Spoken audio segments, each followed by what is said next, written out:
Things were picking up steam in Clayton with the North Country's railroad enthusiasts converging on the village for this year's Thousand Islands Train Fair. 7 News reporter Chad Charette has more. It's a group that's been chugging along for decades.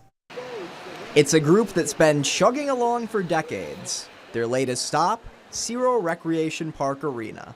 Over the weekend, model train enthusiasts have come together from across the state and beyond to expand their collections, make connections, and most importantly, show off those models. I think an artist or a carpenter or whoever they are, you're really proud of what you did, so you kind of want to brag a little bit. And there was plenty to brag about. Some models were off the rails, giving folks a glimpse of entire miniature countrysides. Those with a keen eye could spot tunnels, tiny cars, house fires and first responders, as well as this little carnival, complete with little rides. Oh, building, it all depends on how much time you put into each little modular or whatever you're building.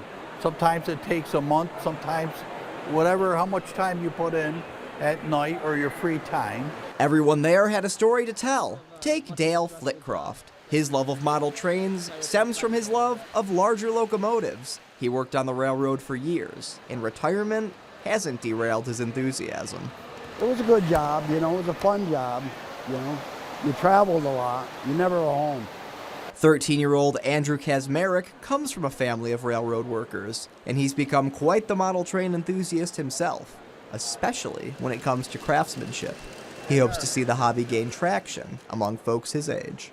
The amount of patience that you put into this and all the hard work, and then the beautiful end result, I think it's really cool. Northern New York's railway enthusiasts can also look forward to the St. Lawrence Valley's Train, Toy, and Collectible Festival. That'll be taking place in Messina a couple weeks from now. Chad Charette, 7 News.